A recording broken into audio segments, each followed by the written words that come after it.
Nëse do të mund të ktheheshim pas në kohë në tokat e egra dhe të pasura të Ilirisë, do të shihnim burra dhe gra të fuqishëm, luftëtar të pamposhtur dhe tregtar të Zot.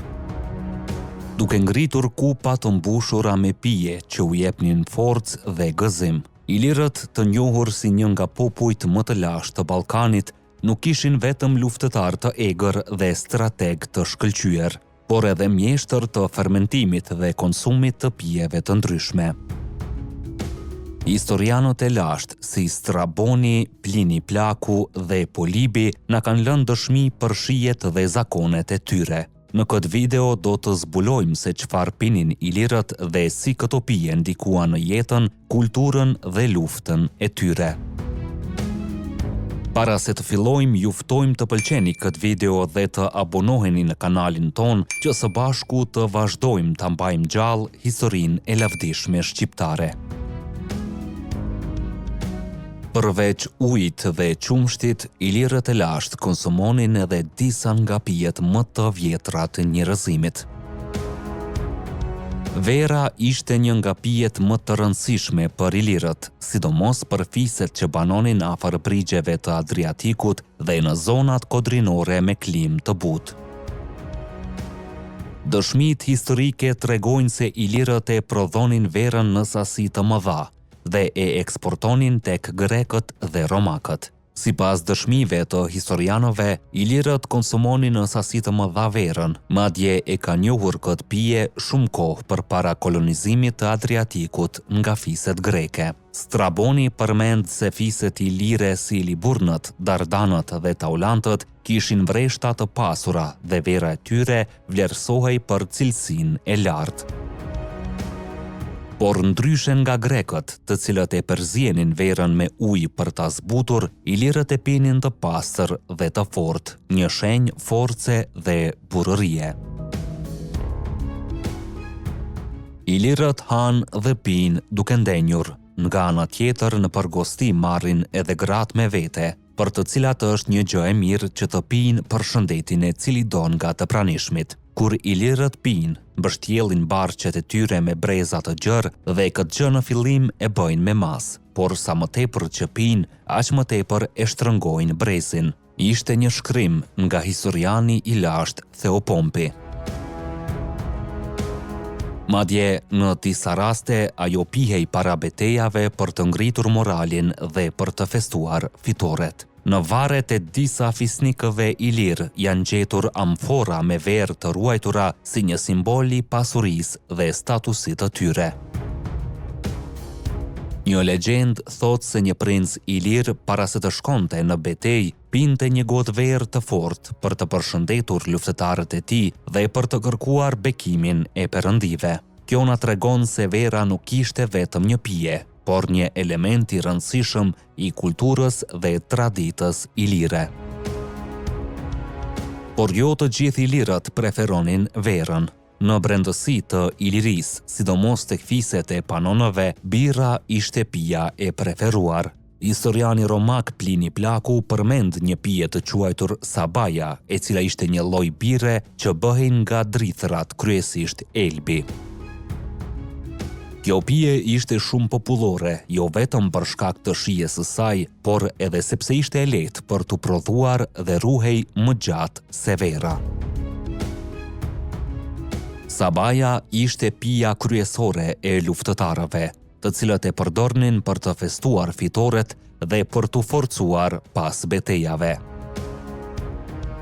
Ka të ngjarë që birra ilire të kishte një shije të fortë dhe të hidhur, ndryshe nga birrat moderne, dhe të pihej në kupa të mëdha prej druri ose balte.